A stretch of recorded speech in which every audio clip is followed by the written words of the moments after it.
Baca lagi. Kita sambung buku The Magic of Reality di bab ke-7 tentang pelangi. Subbab mitos-mitos pelangi. Epik Gilgamesh adalah salah satu kisah tertua yang pernah ditulis. Lebih tua dari legenda-legenda bangsa Yunani atau Yahudi. Gilgamesh adalah mitos kepahlawanan kuno peradaban Sumeria yang berkembang di Mesopotamia antara 5.000 sampai 6.000 tahun silam. Gilgamesh adalah raja pahlawan agung dalam mitos Sumeria. Agak mirip Raja Arthur dalam legenda-legenda Britania. Dalam pengertian, tidak ada yang tahu apakah dia betul-betul ada, namun ada banyak kisah yang dituturkan mengenai dirinya.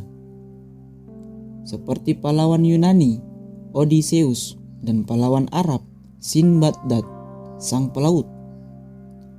Gilgamesh menempuh pengembaraan epik, dan dia bertemu banyak hal dan orang aneh dalam perjalanannya.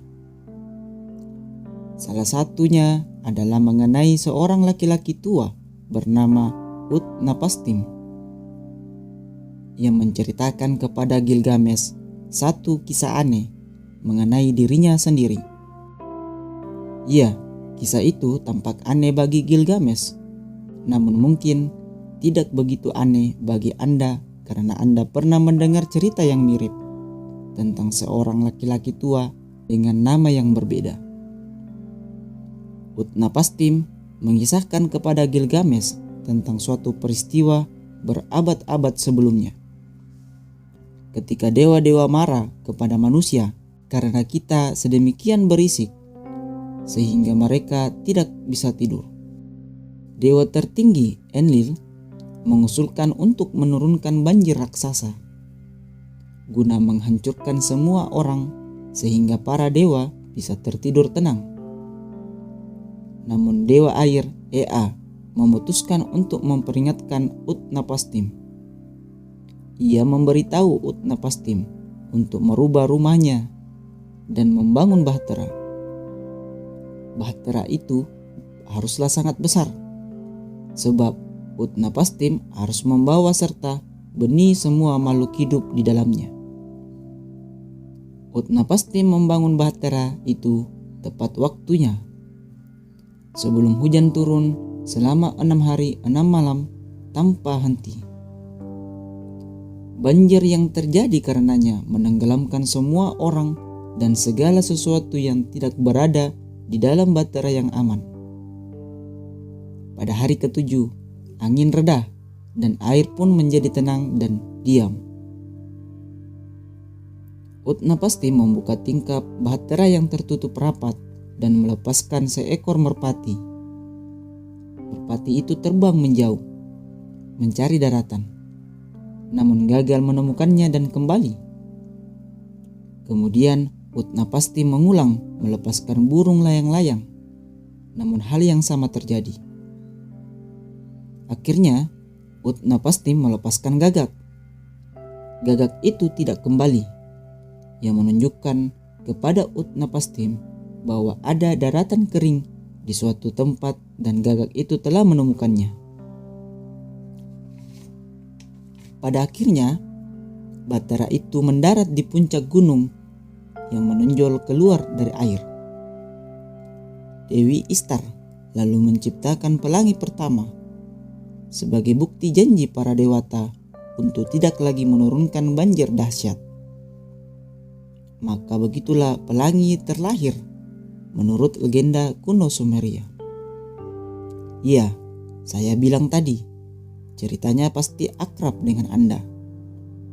Semua anak yang dibesarkan di negara-negara Kristen, Yahudi, atau Islam pasti akan dengan segera mengenali bahwa ceritanya mirip dengan kisah tentang bahtera Nuh yang beredar kemudian dengan 1-2 peradaban kecil.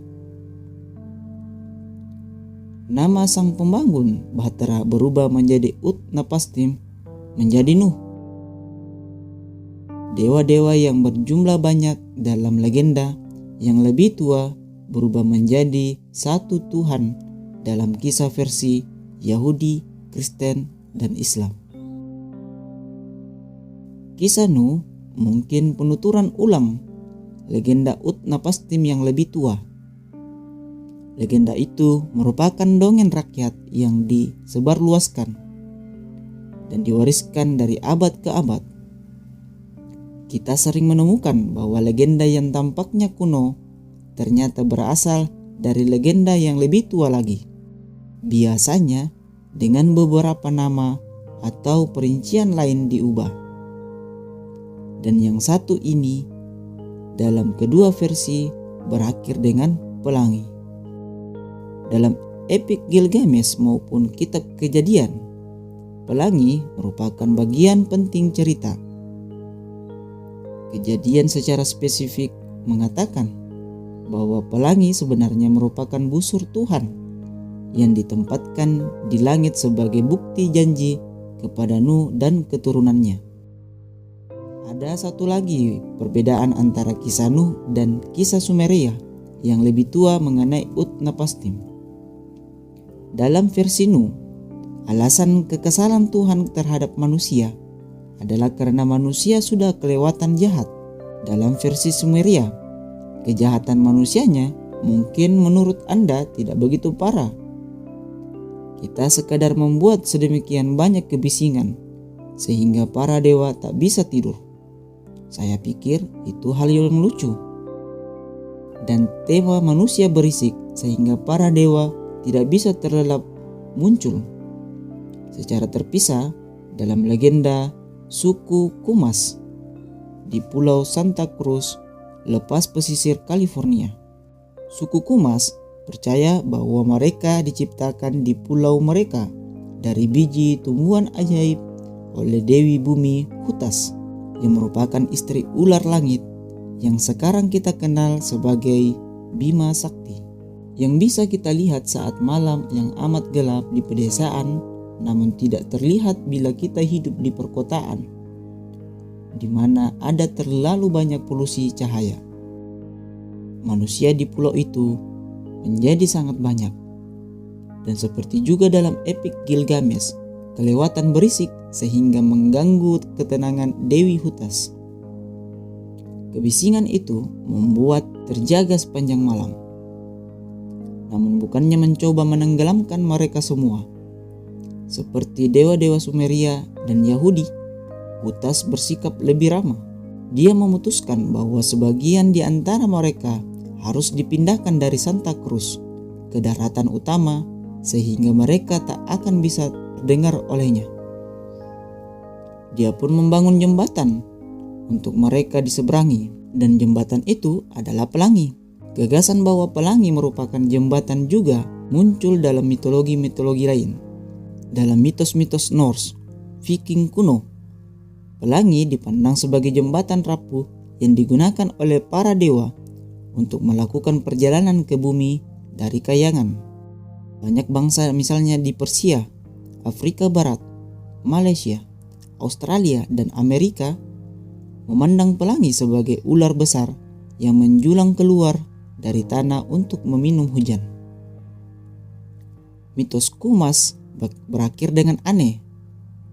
Mereka jatuh dari pelangi ke dalam laut, di mana mereka berubah menjadi lumba-lumba.